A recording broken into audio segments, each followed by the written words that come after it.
Northwestern 70, the Illini 66. Growing pains.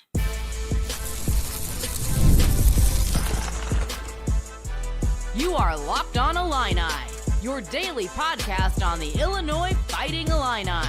Part of the Locked On Podcast Network, your team every day.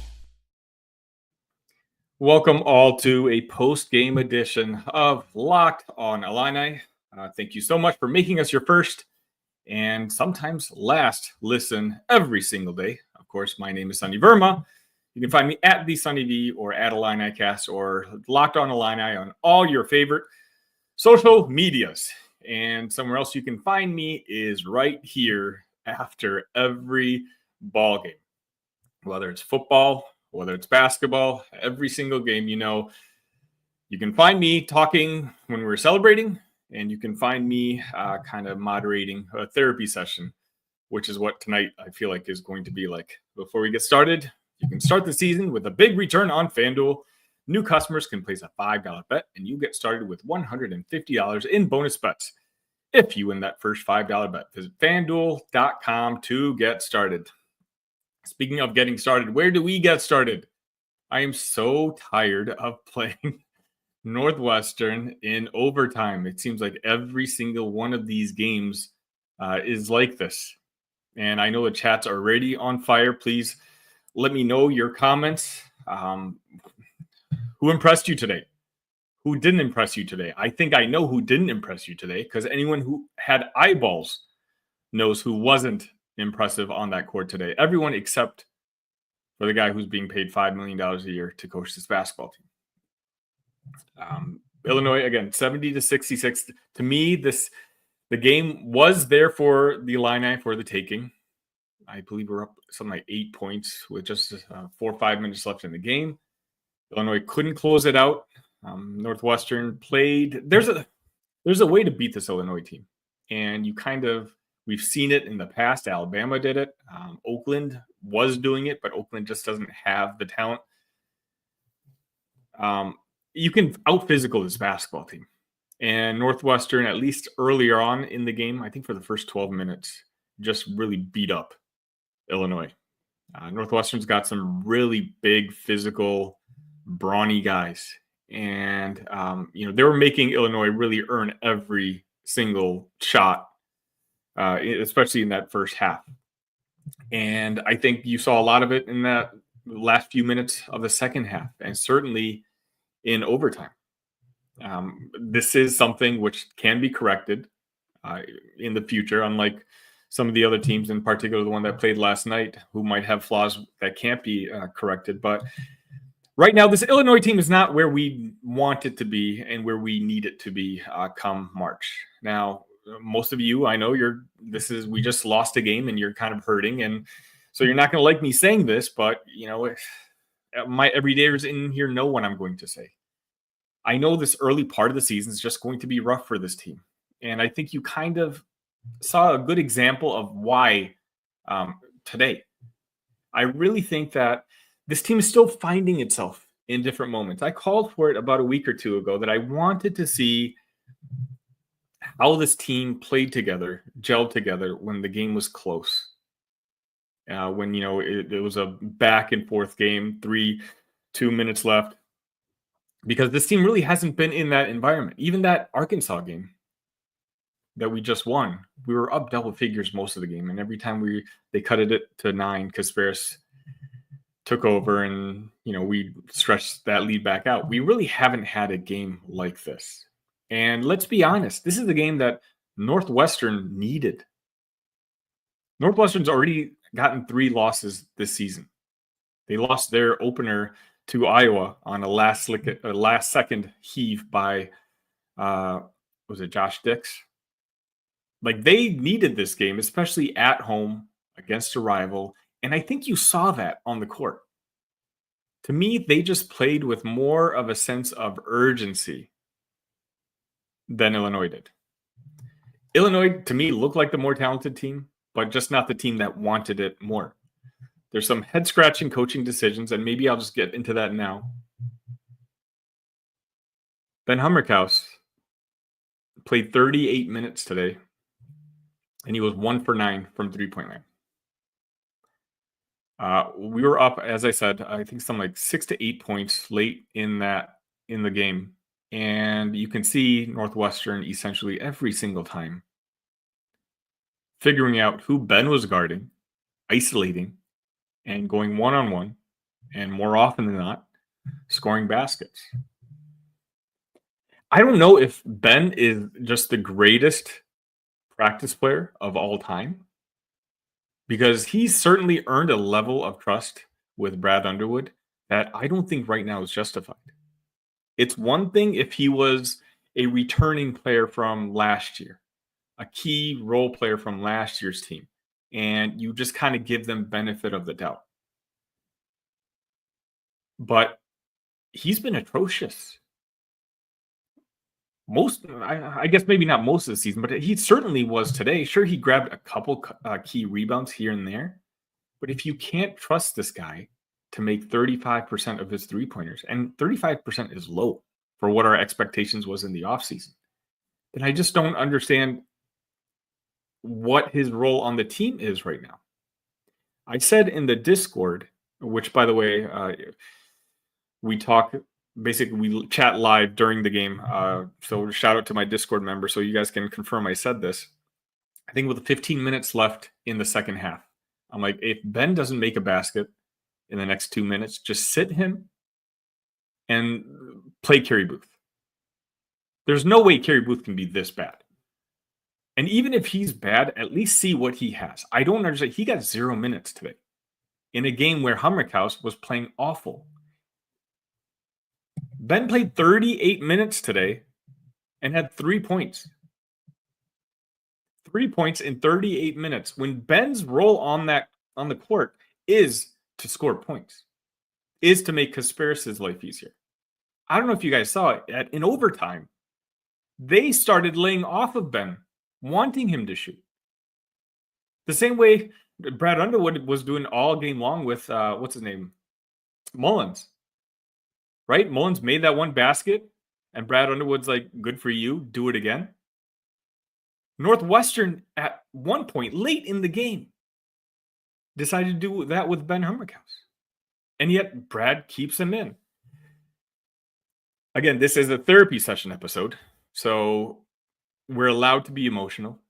We're allowed to say things that we may not necessarily mean 24 hours from now. So get it out in the chat. I want to hear about it. Obviously, I'm going to go through some of those comments later on in a segment. But a lot of this loss is on Brad Underwood. I'm not upset about this loss, okay? I'm upset, but I'll get over it. Let me rephrase that. 24 hours from now, or I'll get over it because I know some of you don't like it when I say this, but this is a young team. I said this on the Big Ten Huddle yesterday when I predicted Illinois winning, but I said I wouldn't be surprised just because this is Northwestern rivalry game in Welsh Ryan Arena. All these games are close, and Northwestern needed this game a lot more than the Illini did. But as much of a pro Brad Underwood show this is, you see games like today where he just drives you crazy. Because I know everyone saw what we were watching. And yet he just kept going to him. I know someone in the chat before I started said this was a bad loss. I don't think it was a bad loss because I think Northwestern, this Big Ten conference, guys, is just a bunch of solid and good teams with a couple really bad teams. So this is really going to be a grind. I think it was the Ken Palm ratings, which said something along the lines of there's like 10 teams finishing within 2 games of each other. I thought that was ridiculous at the time. I kind of see it now. I don't know if any team in this conference is going to, run away the way Purdue has the last couple of years. I like our Illini team. And right now, if you ask me what team I think is going to win the conference, I still think it's Illinois. But Northwestern is a good basketball team. Maybe slightly above average basketball team. But again, it doesn't matter. This is a rivalry game, one that I think we should have won. I think this is one of those games that we're going to wish we could take back later on in the season. It leaves a bad taste in our mouth. Especially we got a big game coming up next week against Tennessee, who at that point might be number one. But all right, let's talk about the other individual players right after this.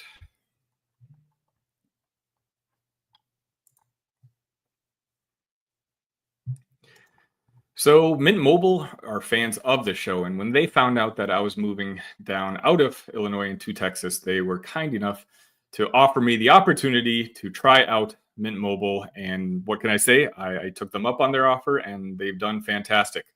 No hoops, no BS, and it was very easy just to get wireless for $15 a month with simply a purchase of a 3-month plan. To get started, go to mintmobile.com/lockedoncollege. There you'll see it right now. All 3-month plans are only $15 a month, including the unlimited plan.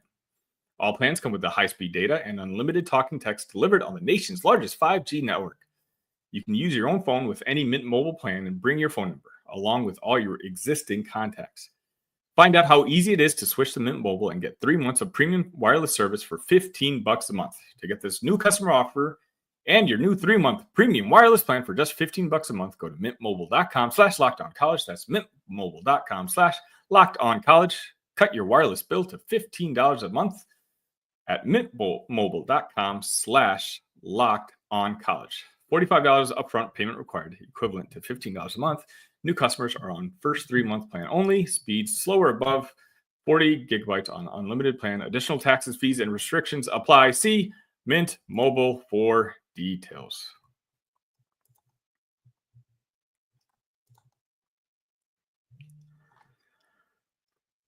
Okay, I know in the third segment we're going to get to the chat, and I know a lot of you are going to be pretty angry, so I'm just going to start a little positive. Conspiracy Jockey Jonas. I started off a little slow. Ultimately, 39 minutes, 20 points, 10 rebounds, 7 assists. The guy was on triple-double watch, and more important than that, he hit dagger after dagger at the end of the game. He continues to show us that the question that we may have had earlier in the season, who's going to be the alpha on this team if Kasparis, who at that point had only shot 9 times in the first 3 games, doesn't want to be? We're good with KJ. I'm not worried about him. I know some people are, but I think KJ is the guy that we thought he was going to be. Avicic, what can I say about Avicic? He had, again, a highlight level pass in that first half behind the back, leading Will Riley to an easy layup. 15, 12, and 5. I think for at least half the game, he was the best player on the court. He played 38 minutes. Another thing I noticed is you really saw what the rotation is like now. Brad trusts 6 guys. Brad trusts KJ, Avicic, Boswell, Will Riley, and Ben Hummerkaus. Trey White played 15 minutes, and Morez played 12 minutes. Morez got into foul trouble a little bit early, so that might have had something to do with it. And again, I don't know why I said Ben Hummerkaus there for 38 minutes. It still drives me crazy that we didn't see more Kerry Booth, but it is what it is. Kylan Boswell. Again, I want to say positive just for the first couple minutes of this second segment. Lockdown defense. I mean, Barnhizer eventually got his numbers at 17 points and 9 rebounds, but he earned every single point of those. The guy played 45 minutes. He played every single minute. And every single time Kylan, a guy who's 4 or 5 inches shorter than he is, got put on Brooks. He made Brooks's life hell. 7 for 23 for Brooks Barnhizer. And truth be told, a lot of those baskets that he actually made were when he switched onto Ben Hummerkaus and basically, again, just backed him down. Positives. Morez Johnson, 12 minutes, 6 points, 5 rebounds. Again, I think every time this guy's on the court, something good happens. He's just really productive. I do wish he had more minutes in this game, but again, for some reason, I called for it in the Discord. I asked, could this be the debut of the death lineup that I've talked about before, where you play Morez and Avicic together? And Brad just decided not to do that. He kept Ben on the court. Avicic played 38 minutes. So if Avicic is on the court right now, Brad is going to decide that Morez is not on the court. And I just don't know if that's the wisest decision right now, because again, when Morez is playing basketball, he's grabbing rebounds. And he's doing good things on the court, defensively. He's not a shooter or scorer necessarily yet, but he can score around the rim. And again, more importantly, he's just a physical, big body, and he makes it tougher for other bigs to score. Trey White, 4 points, 2 rebounds, 1 assist in 15 minutes. He had a decent first half, at least defensively. Second half, I didn't really notice anything positive or negative about him. Jake Davis, apparently he's going to start getting minutes. He had 2 today. Again, why we saw Jake Davis in this game and not Kerry Booth, I just don't understand. Like, is there something else going on that Kerry Booth did not get into this game today? I know I keep repeating myself, but it's because I'm genuinely curious. But otherwise, when it comes to positives, this is a really tough environment to play in. And even last year's team, a veteran team, full of guys who are 23, 24 years old, in their 3rd, 4th, 5th years of college, they struggled in this arena. And they went to overtime in this arena, and they lost in this arena. So I'm not gonna feel too bad and hang my head too low at the result of this game, because this is what happens. This is what the beauty of college sports. It's a rivalry game, and that's kind of just what happens sometimes. It doesn't matter if Illinois is the 19th best team in the country and Northwestern is 3-6 at this point. The games still end up being close for whatever reason. And Chris Collins is a really good coach. Brooks Barnheiser and Nick Martinelli are really good basketball players, as is Jalen Reach. So I knew this game wouldn't be close, or would be close. I just thought that ultimately we'd be able to pull it off. Let's just go to your comments right after this.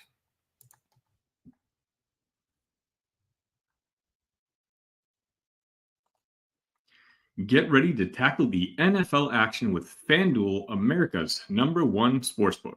Because right now, new customers can bet $5 and get $150 in bonus bets if you win. The FanDuel Sportsbook app gives you everything you need to place live bets on the NFL all in one place. So when you get a hunch in the middle of the game, you can check out the latest stats, view live play-by-play, and so much more on the same page where you place your bets. Just visit FanDuel.com to join today, and you'll get started with $150 in bonus bets if you win your first $5 bet. That's FanDuel.com. Never waste a hunch and make every moment more. FanDuel, an official sportsbook partner of the NFL.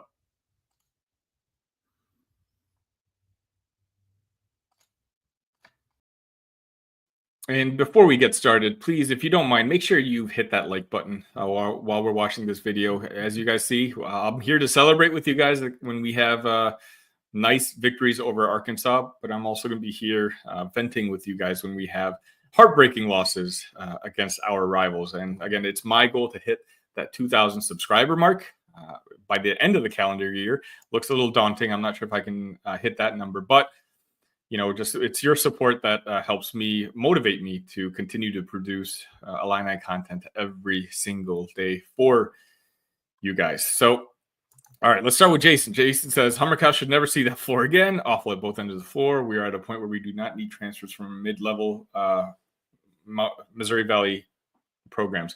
I'm not going to necessarily agree with the second part, but for me, it's just when a guy shows you who he is in the first half, and he's been playing that way for most of the season, in a game that you should win, that you're really trying to win, just try something else.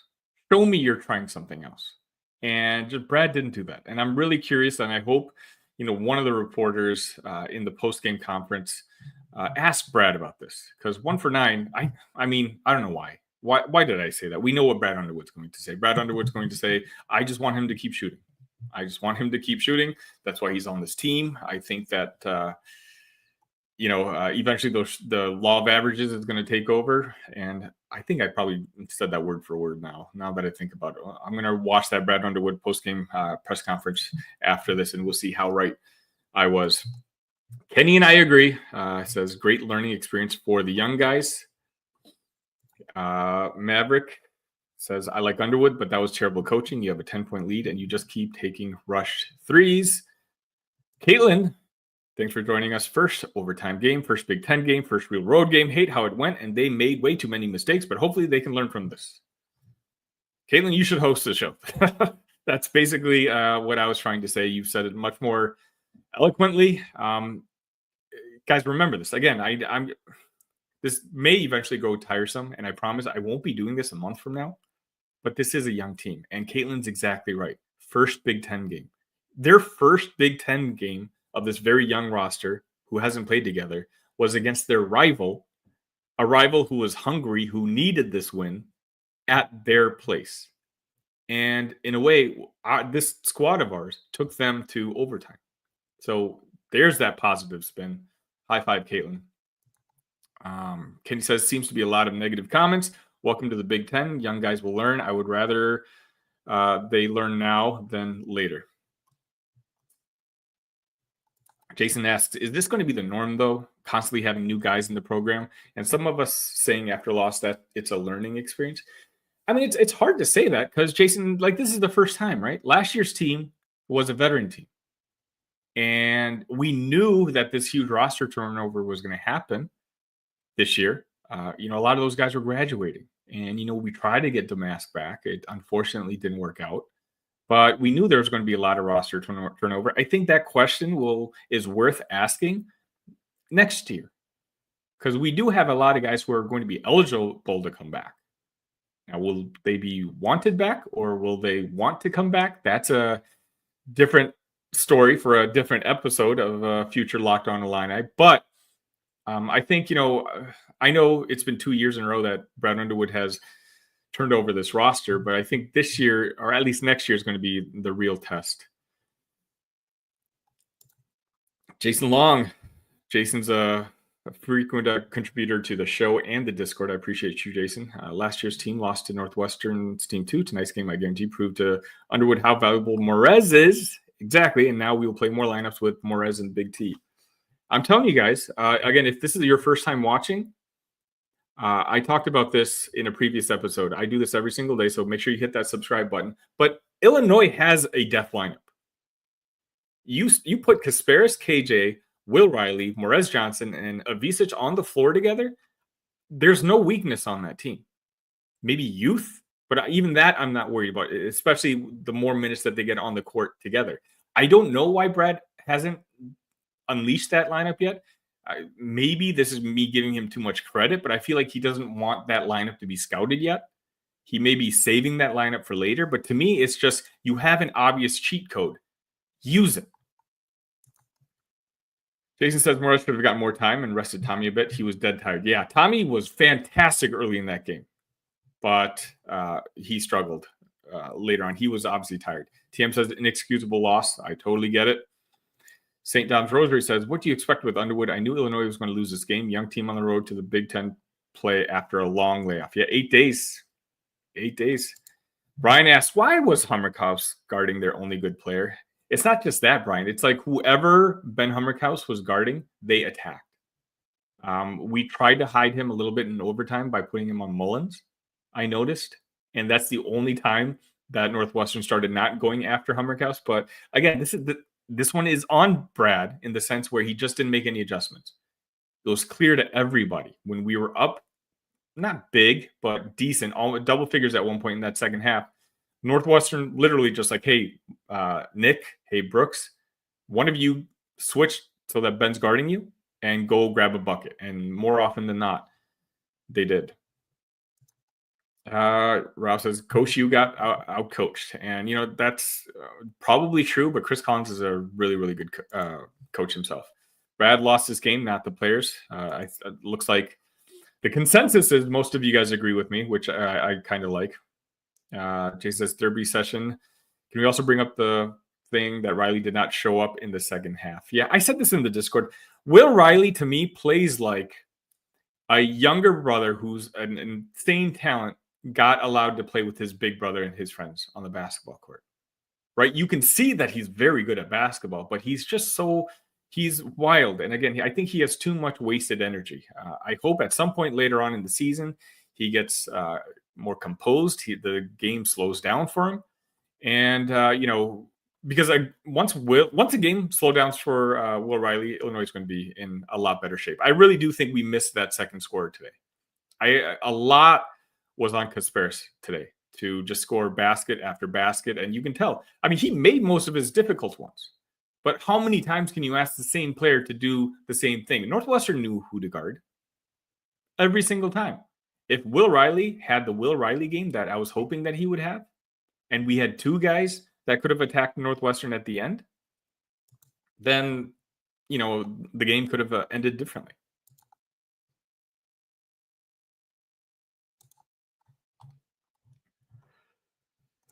Simeon, another friend of the show, Brad lost this game. Yeah, it seems like a lot of the consensus is the same thing. St. Dom's Rosary. I always love some of his takes in the postgame. St. Dom's, I really do appreciate you joining me. He said, start giving more money to Brett and the football team. I'm tired of Brad and have been tired of home. I don't care about the Elite Eight. I will never get over losing to Loyola. I mean, it might be time, sir. Or miss. I'm sorry. I don't know which one it is, but it might be time to get over Loyola. I think Brad's got us in fantastic shape. Brad needed to be on the sideline telling him to press the pace from halftime. He gave away the game by allowing Northwestern to dictate the pace. Yeah. So I kept saying this in the Discord. Illinois never got on their 8-9 points in 60 seconds run that they seem to have every single game. Northwestern did a really good job. They attacked the three-pointer. Illinois today was, 9 for 34 from three-point line.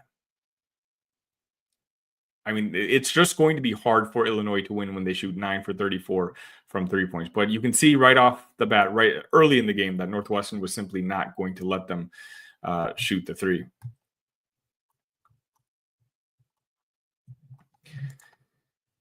All right. Maverick says, Brad Underwood should have called a timeout and tell them to stop rushing shots. Underwood's to blame for this game. Yeah, I mean, this seems to be the common consensus at this point. Let me know who your MVP of the game is. Is it Kasparis? Is it maybe Ivisic? Honestly, it could be given to Boswell. Because the way Boswell, again, poor Brooks Barnheiser was put on Kylan Boswell Island and could do nothing. All right, so that's basically...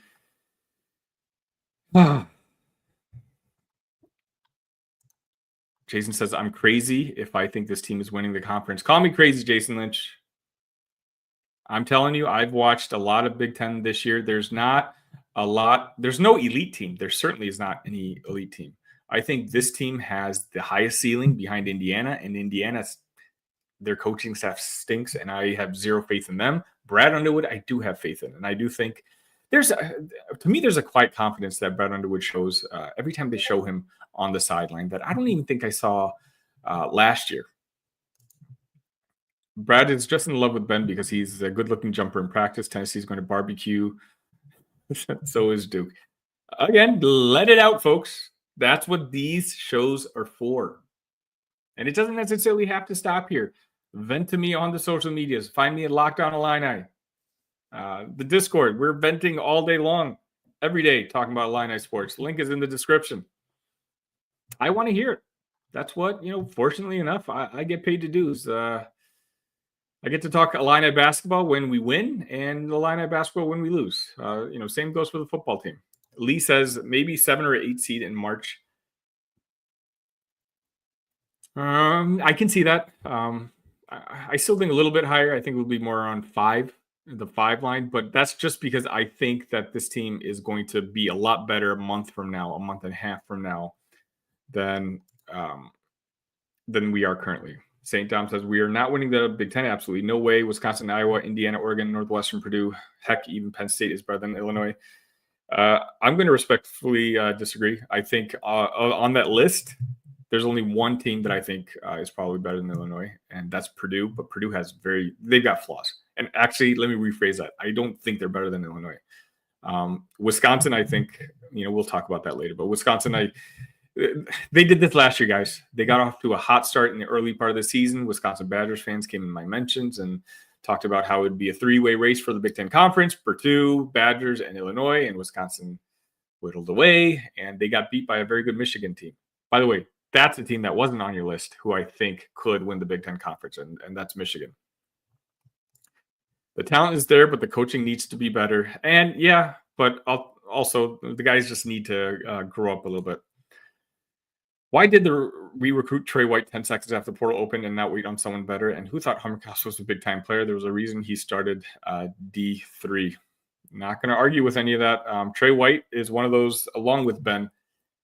I'm not saying they're swing and misses yet, but let's just say the count is now 1-2 if we use a baseball analogy. We got to start choking up a little bit and, realize that, hey, maybe this might not work out. Brandon says Booth is a lawn chair on defense. He might be, Brandon, but so is Ben. For me, it's just like even bad players can have good games or contribute on plays. I saw no reason for Ben Hummerhouse to play 38 minutes today when the guy was 1 for 9. Once the guy's 1 for 4, 1 for 5, maybe give him another shot or two. But at that point, if he's not doing exactly what you want him to do, then try something else. Jason Lynch says 0 dogs on this team. I disagree. I know I think we have 3. Kasparis, Morez Johnson. I think again all that he's missing is minutes. And Tomislav Ivičić, especially in that first half, he made some clutch threes. I think, as someone mentioned earlier, he got winded at the end, but earlier on in the game, every time we needed a bucket, Tomislav, sometimes with a hand in his face, was the guy who made that basket. Simeon says, stop making excuses for bad coaching. I feel like I've been calling out the bad coaching. I'm saying today was a loss on Brad Underwood and this whole Ben Hummerhouse. Rajiv, appreciate you joining us. Love the hairstyle. Young and hip. Some of you saw my tweet. For whatever reason, just having a little fun with you guys, I decided to get a haircut that I'm probably 15 years too old for. And so, let's just say it's been a bad day all around for me. St. Tom says, I like you, bro, but quit saying Northwestern needed this game. Illinois needed this game as well. Huge roster turnover didn't have to happen. Brad made it happen. Brett doesn't turn over on football. Well, they're two completely different sports. This was the first game for Illinois in the Big Ten Conference. And they've lost 1 game so far. And that was to a very good Alabama team. I think Northwestern needs games like this if they want to make the tournament. I'm pretty confident Illinois is going to make the tournament. And that's maybe where I'm coming from. So I apologize if I'm not articulating that as well.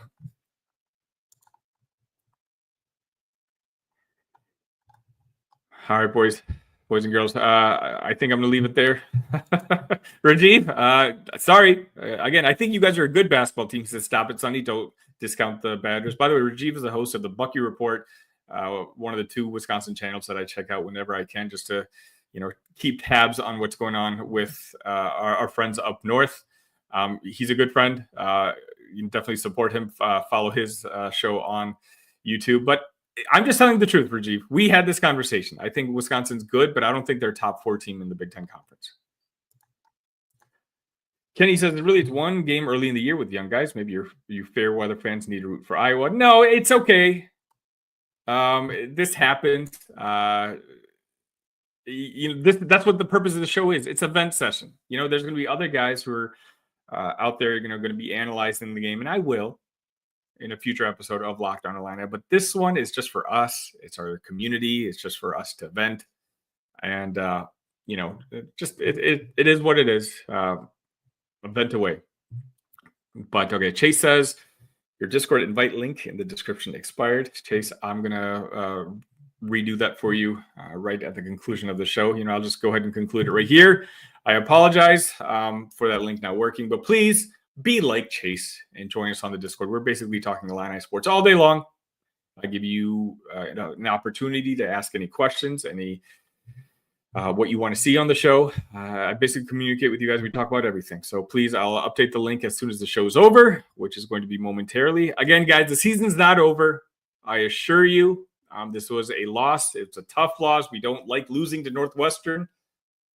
Northwestern fans are annoying all 14 of them. And it's just annoying that all 14 of them are really loud and going to be in my mentions on all of social media. But speaking of which, find me on Locked On Illini, Instagram, Blue Sky, X, Facebook, all whatever, TikTok even. I'm on TikTok, guys.